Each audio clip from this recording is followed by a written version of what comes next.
and welcome to our webinar this evening. Very happy to have you here with us. Our webinar this evening is with facilitator Erica Burdzy, and it is From Pregnancy to Postpartum, Ways to Support Your Mental Health Through the Journey. My name is Nicole Ingrand, and I'm the owner and director of River's Edge Counseling Center. And this talk tonight is part of our Wellness Matters series. And we have a couple of webinars, sometimes in-person talks at the center, and a couple of them every month. We have close to 100 now, I think, on the website that are pre-recorded, and you are welcome to look at them anytime. We're nearing the end of our spring session of talks, but we still have a couple left coming up. I'll let you know about. Next up, later in May here on the 23rd, we have Empowering Parenthood, Navigating the Autism Spectrum with Confidence and Care. And then in June, we have Standing Up to the OCD Monster. So some good ones coming. And in just a week or two, we will have our full fall series up on the website as well. So lots to look forward to, as well as some of our groups and programs. Still a couple of those coming this spring, and again, our new fall program schedule is coming out very soon as well. I am going to introduce you to our facilitator, Erica, this evening. Erica is a practicum student at River's Edge Counseling. She has just finished her Master of Counseling degree at Athabasca University. So congratulations for that. That's such a wonderful milestone to reach. Prior to completing her master's work, Erica has a diverse work history. She previously worked at a local agency that supports individuals with disabilities. And while completing her undergraduate degree in psychology at MacEwan, she also worked within one of the local school divisions, supporting students, parents, teachers, and other multidisciplinary team members. All of these experiences shaped her desire to complete a Master of Counseling degree and to enter this field. Erica's counseling experience now includes working with adults, teens, and couples. She has a special interest in perinatal mental health following the birth of her own child and in working with women seeking support in the perinatal period. And that, of course, is what brings us to this topic tonight that is so important. And Erica is looking forward to continuing in private practice this fall. She sees counseling as a collaborative journey, believing that each individual is the expert in themselves. She approaches clients with curiosity, wanting to learn from them and not just about them. She draws on the humanistic modalities, understanding clients as knowledgeable in their own experiences and as active participants within the therapeutic setting. So thank you for offering this topic to us tonight, Erica. I'm really looking forward to it. And if you want to screen share your presentation, I'll turn off my video shortly. I'll be here in case you need any technical support. Erica's talk is about 40 minutes or so, so we will have some time at the end of the hour for questions. If you have any comments or questions, feel free to put them in the chat and we can look at them at the end. Hello, everyone. Welcome to From Pregnancy to Postpartum, Ways to Support Your Mental Health Through the Journey. So I'm just going to go through a quick overview of what we're going to talk about tonight. So when we are pregnant, we hear so much advice, from what the best items to put on our registries are, to how many receiving blankets is actually enough. And we're sometimes even lucky enough to get unsolicited advice in the middle of a grocery store. We hear about the best diapers, wipes, pacifiers, bottles, doctors. But what we hear less about is what having a baby can do to our mental health. Many new moms and many new parents experience postpartum mood disorders, but they may be brushed off or told that what they are feeling is just part of the normal changes that follow giving birth. So it's really important to be aware of the signs and symptoms of postpartum mood disorders, to have a supportive team around you, to have resources available and a plan before the baby comes. And that's what I'm going to talk to you about tonight. So I'll start with an overview of postpartum or perinatal mood disorders and some of their common symptoms. We'll talk about the process for screening for these in Alberta, go through some other resources, and then also talk about how our partners, family, and friends can help.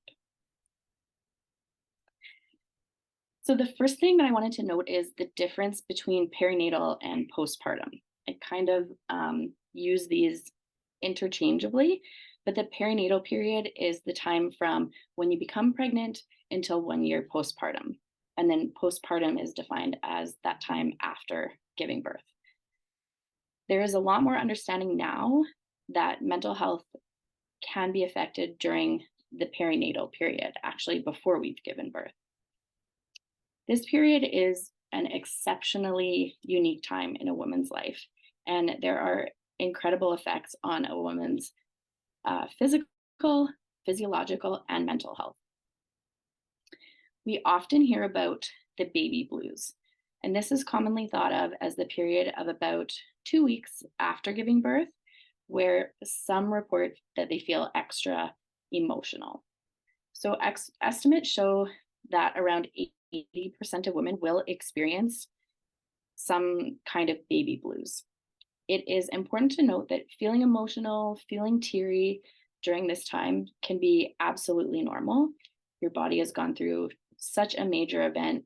Hormones are beginning to regulate, your body is healing, you may not be sleeping. There's really a lot going on. But it is also really important to keep in mind that perinatal mood disorders may also begin during this 2 week period, and they may be overlooked or passed off as normal changes or just thought of as, oh, it's just the baby blues. So it's really important to know the difference between that feeling emotional, feeling teary, crying a little bit, and then feelings of anxiety and depression. In Canada, estimates of postpartum depression and anxiety vary. Estimates show that there can be anywhere from 16% of women to 31%. Kind of varies across the provinces and different studies. One study actually showed that 25% of pregnant women experienced depression or anxiety during their pregnancy. And then that same study showed that only 13% reported symptoms of depression or anxiety after the baby was born. Perinatal mood disorders include a wide range of diagnoses, and they can present themselves at any time during the first year postpartum. There have actually been more recent studies showing postpartum depression showing up in individuals even later than this. One study that I read showed a diagnosis of postpartum depression 3 years after giving birth. So symptoms can start anytime from before or right after birth to a year or even more later.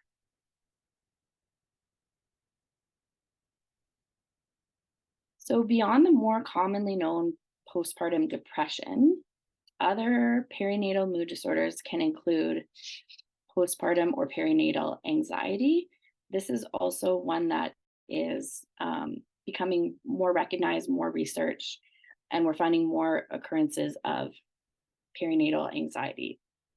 There is also postpartum or perinatal obsessive compulsive disorder, postpartum post-traumatic stress disorder, and there are less stats and less research available on these two. And then there's also postpartum bipolar and postpartum psychosis that can occur. These are even less common than the post-traumatic stress disorder and obsessive compulsive disorder. So I'm going to go through these perinatal mood disorders and their symptoms. But before I do that, I just really wanted to emphasize that if you do experience any of these symptoms or diagnoses, you didn't do anything wrong, you're not alone, and you're not to blame. There can be so much guilt and even shame around these feelings and these diagnoses, but they're really a lot more common than we think. Postpartum or perinatal depression is the most commonly known and likely what comes to mind for many of us when thinking about perinatal mood disorders. Often the term postpartum depression is just kind of used as a blanket term to describe all of the perinatal mental health conditions. And while there is beginning to be more research on other perinatal mental health disorders, postpartum depression is still the most widely researched and the most commonly known. Some symptoms of perinatal depression include those feelings of anger or irritability, feeling a lack of interest in the baby, appetite changes, so losing weight rapidly. Um, this is kind of a tricky one because it can be praised, but it also is a sign that something is wrong. You often hear people saying, "Oh, she lost the baby weight so quickly," but it can be a result of appetite changes, and that's something to keep in mind. Sleep disturbances is also something that, as a new parent, is going to be messed up no matter what. But if you can't sleep when the baby sleeps, or you can't stop your mind from racing when you're actually tired, and when you have that opportunity to sleep, that could also be a sign that something is wrong. Crying and sadness is another symptom, different from the emotions that are often associated with the baby blues, and something that also needs to be kept in mind, especially in that 2 week period at the beginning. There can also be feelings of guilt, shame, or hopelessness, loss of interest, joy, or pleasure in things that you used to enjoy, and there can be possible thoughts of harming the baby or yourself.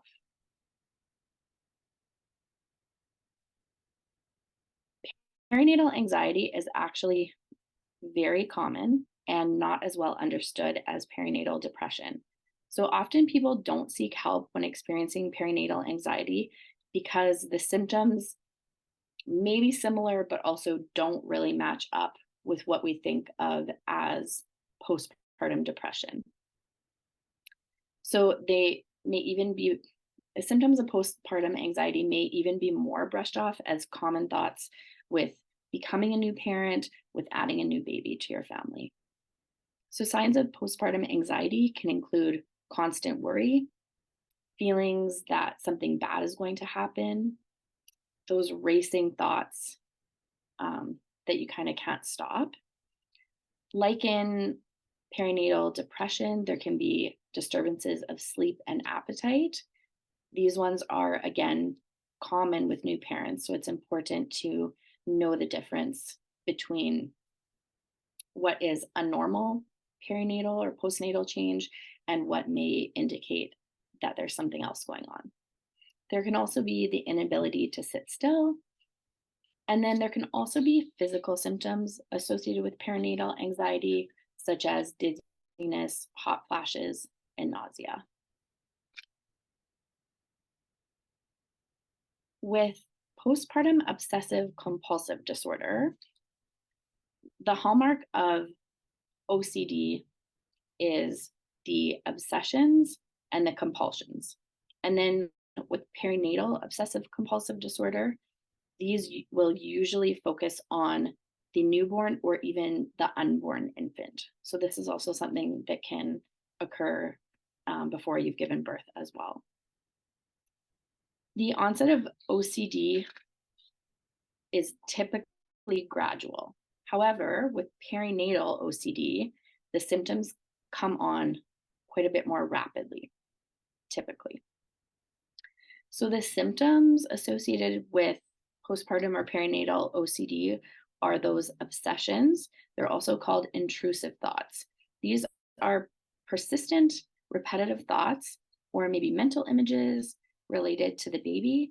These thoughts can be really upsetting or distressing and can include thoughts about the baby getting hurt or the baby getting sick. Compulsions involve doing certain things over and over again that reduce the fears and reduce these obsessions. So this can include things like needing to clean constantly, checking things over and over relating to the baby, counting or reordering things, and then even seeking reassurance from others regarding the baby.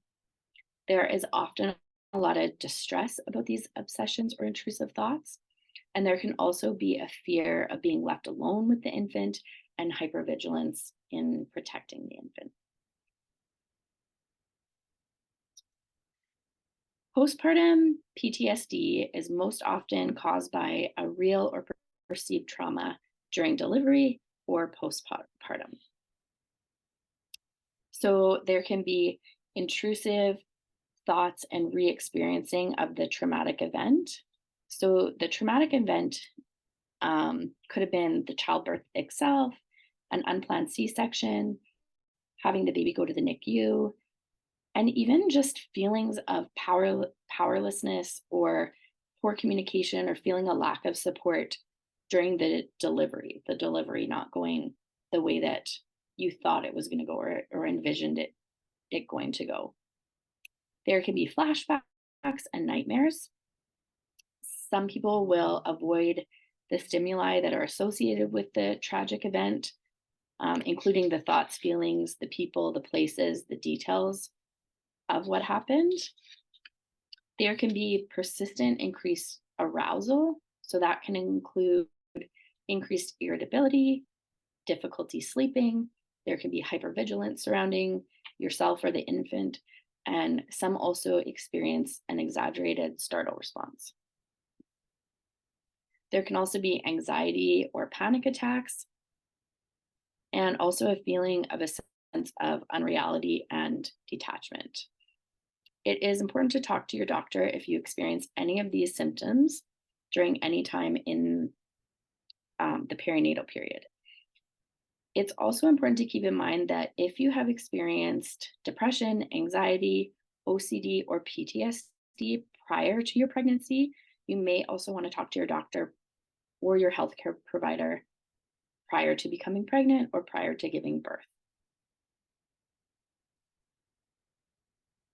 And then just briefly, postpartum bipolar and postpartum psychosis are less common and less researched. I couldn't even really find stats on postpartum bipolar, but in pregnant and postpartum women, a bipolar depression can look just like a really severe depression. It may be experienced as anxiety. And with this kind of diagnosis, it's important that your mood history be reviewed with your doctor. And then they can kind of assess whether you had times of persistently elevated mood or persistent anxiety, and they can kind of evaluate for that. Postpartum psychosis is thought to occur in approximately 1 in 1,000 births, so less common, like I said, and again, less researched. The symptoms for this usually start quite suddenly within the first 2 weeks after giving birth, and they often actually occur within hours or days of giving birth. More rarely, they can still develop several weeks after birth. And symptoms of postpartum psychosis can include hallucinations, so hearing, smelling, feeling things that aren't there. They could include delusions, so suspicions, fears, thoughts that are unlikely to be true. It can also include mania, so feeling very high, very overactive, or a low mood, so you lack energy, that loss of appetite, anxiety, agitation. And it can also sometimes be a mixture of both high or manic mood and then low mood, or really rapidly fluctuating moods as well. There can also be a feeling of being very confused.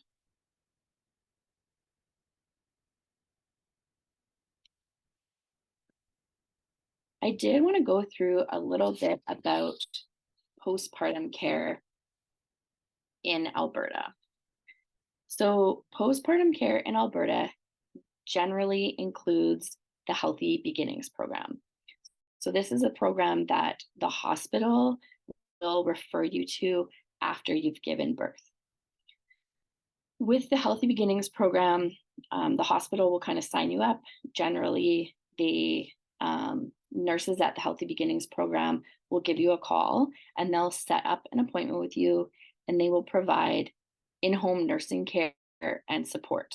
So this is generally in the first couple days after coming home from the hospital with baby. And generally they will just do that one appointment. If everything's fine, they give you the phone number or whatever to the nearest Healthy Beginnings program to you. And then they will often, if you need it, come back. So if you're struggling with nursing or struggling after a C-section or anything like that, they may also come back and do additional visits. So some of the things that they do for nursing care and support at these home visits may include health assessments for both the parent and the newborn. They'll do a feeding assessment. They can assist with breastfeeding, give suggestions.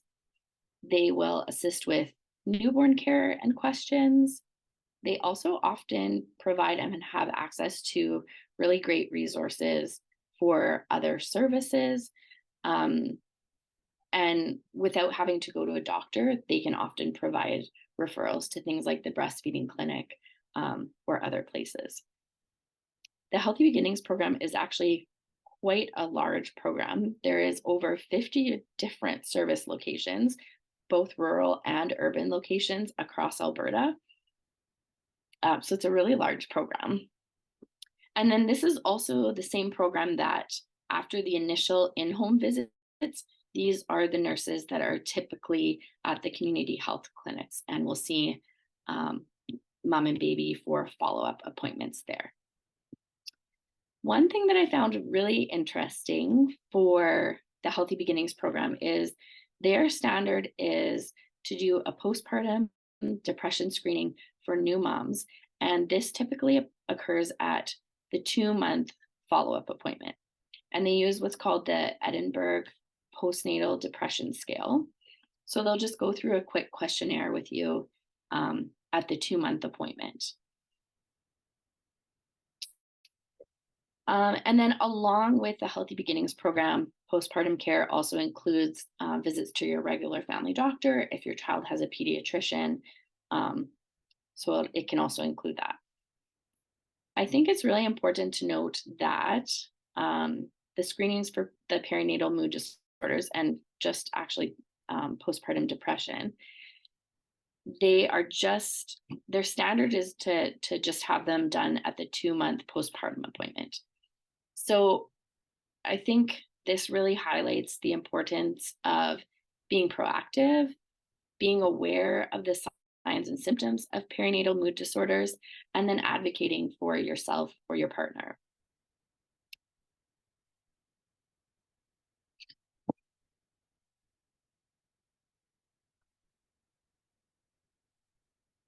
Okay, other resources. So it can be really difficult to tell someone that you need help, especially in the postnatal period. There is a lot of feelings of guilt, maybe even shame. There's a lot of embarrassment in maybe admitting that we need help in this period. And we'll often have people, kind of try to placate us or say, like, you have a healthy baby, or, you have 2 healthy kids, or, everything maybe didn't go the way you wanted to, but you're at home now, everybody's good, everybody's healthy.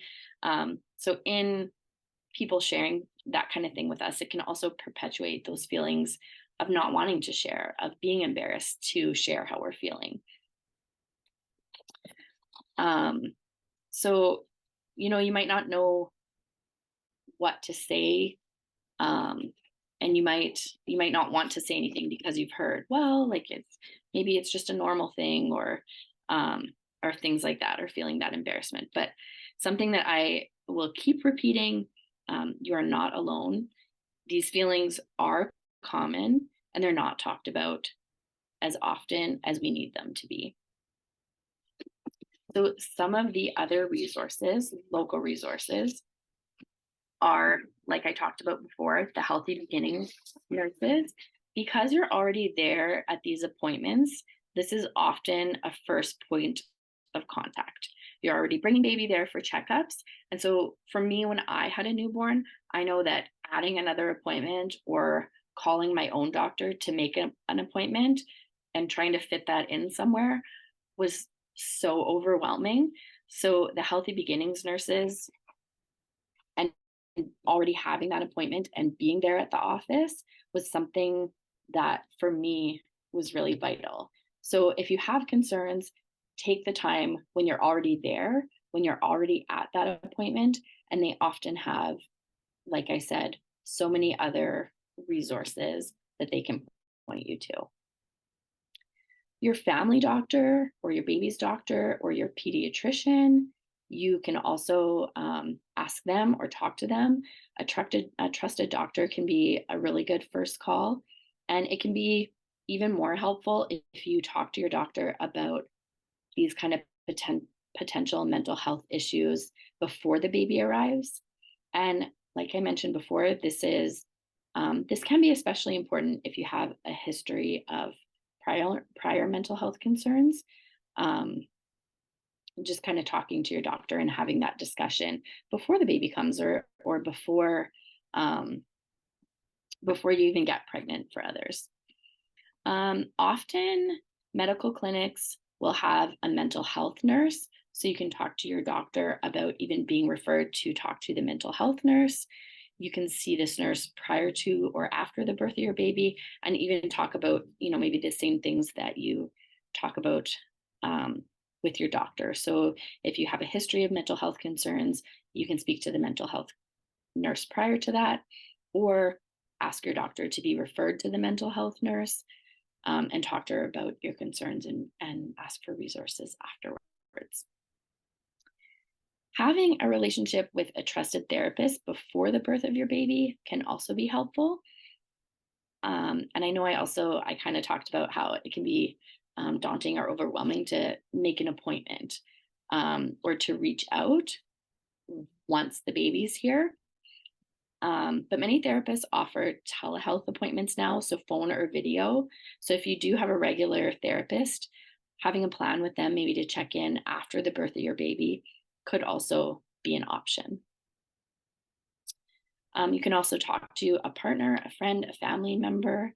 It's a great idea for your partner to have all of this information as well, or other people who are going to be close to you after the birth of the baby. And then many also find that new mom support groups are helpful.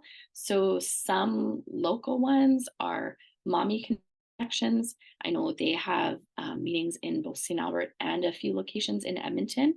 And then there's also an organization called The Fourth that has gathering with moms. And then they also have talks on different topics.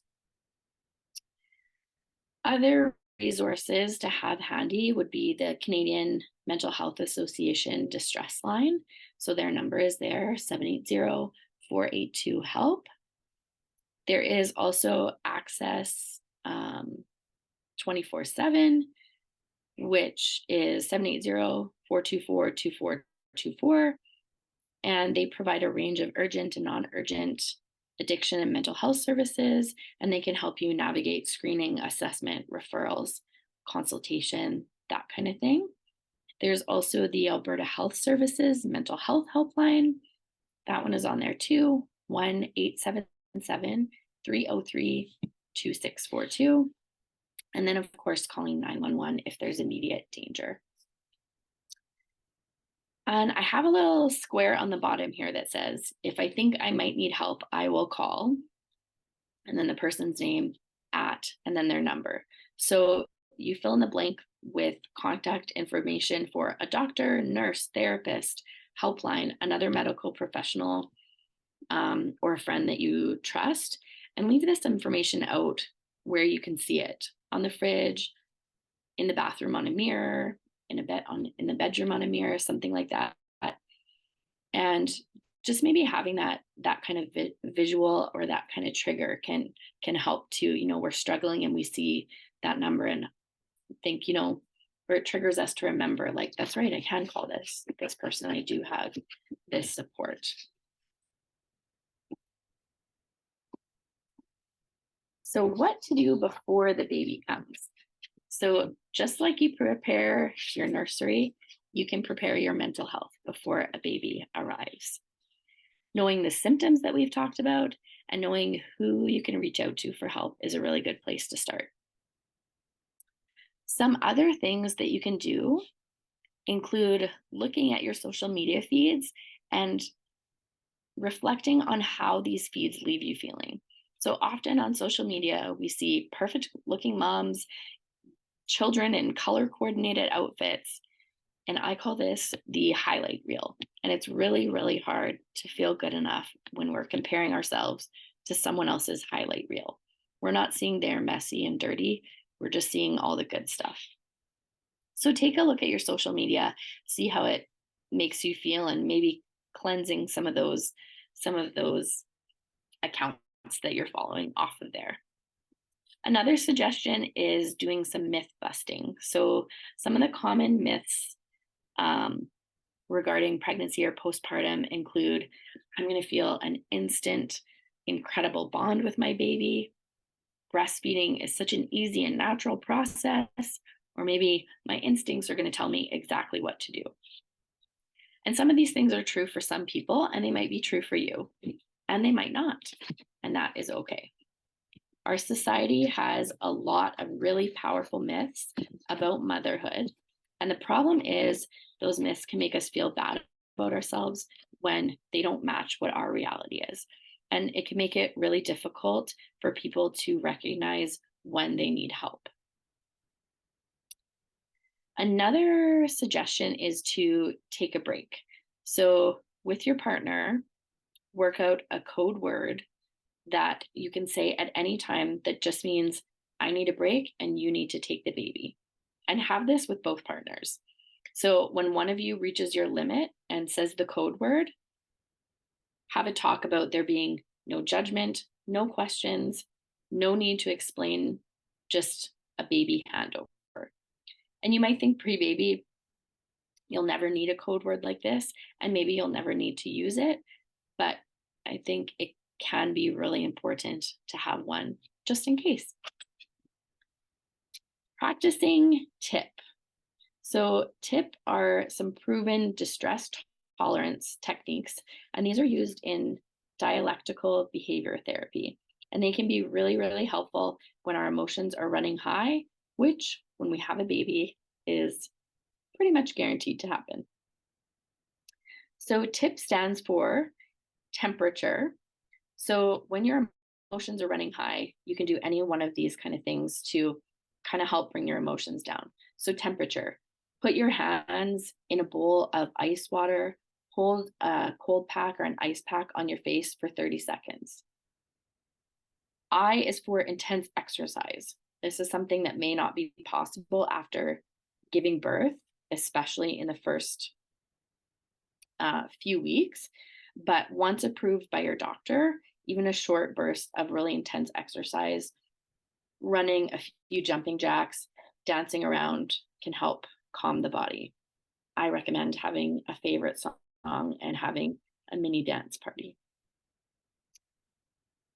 The first P is for paced breathing. So, really deep, slow breaths. So, try 5 seconds in, hold for a few seconds, and then 7 seconds breathing out.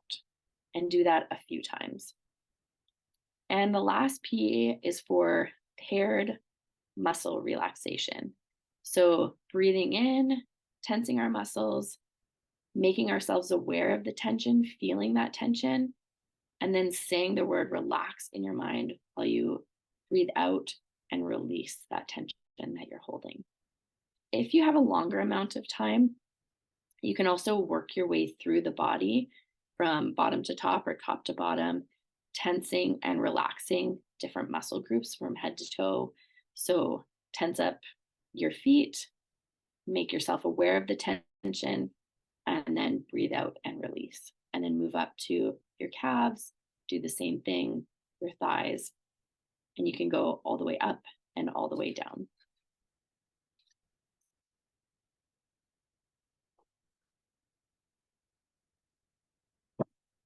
So, what our partners and friends can do? It is so important for partners, friends, family members, everyone around a new mom to know the signs and symptoms of perinatal mood disorders and to know where to reach out for help.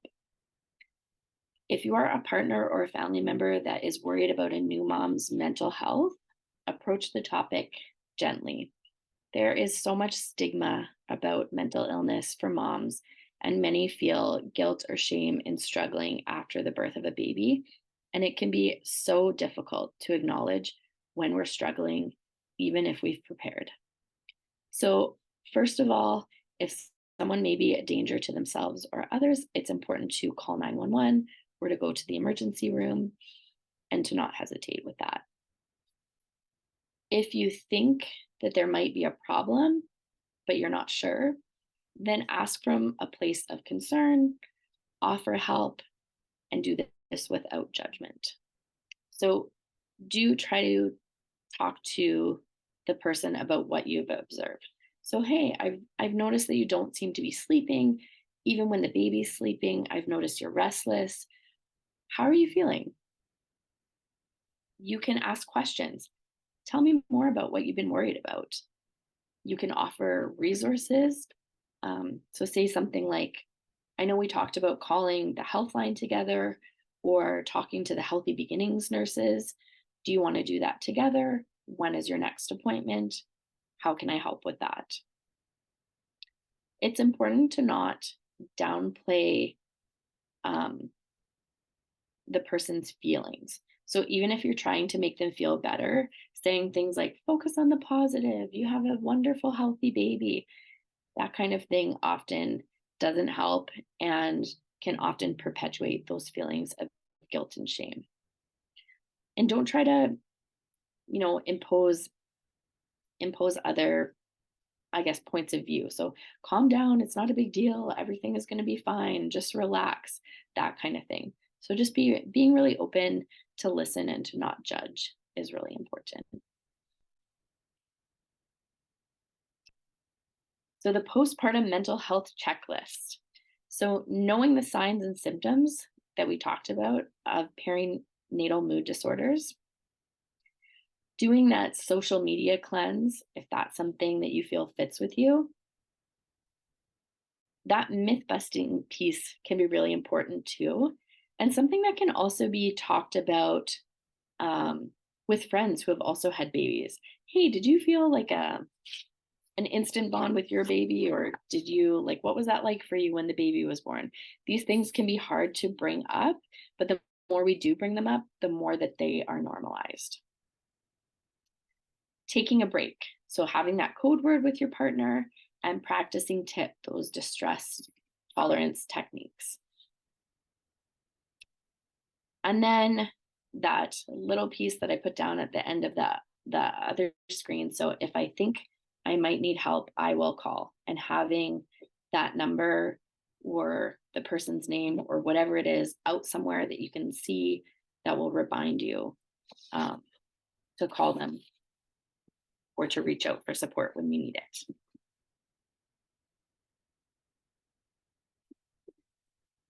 I just wanted to reiterate that feeling depressed, feeling anxious, having panic attacks, or thoughts that you just can't shake can feel so isolating and can often make us feel like we're on our own. But the good news is that you are not on your own. You didn't do anything wrong. You are not alone, and you're not to blame. And that's all. I just wanted to open it up to any questions. Thank you so much, Erica. That was wonderful presentation, so informative. For those of you who need to leave before we have a bit of time for questions, I just want to thank you very much for joining us this evening, and I hope you'll join us again. Take care.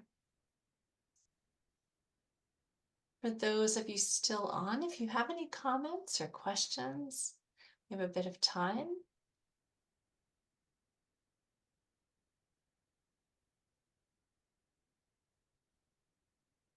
Looks like maybe not tonight. Yeah, but thanks a lot, Erica. I really appreciate that. That'll be great resource for clients ongoing. Yeah, Thank it's you. great. Mhm. Good. Okay, take care. Good night, everybody. Good night. Thank you. Bye.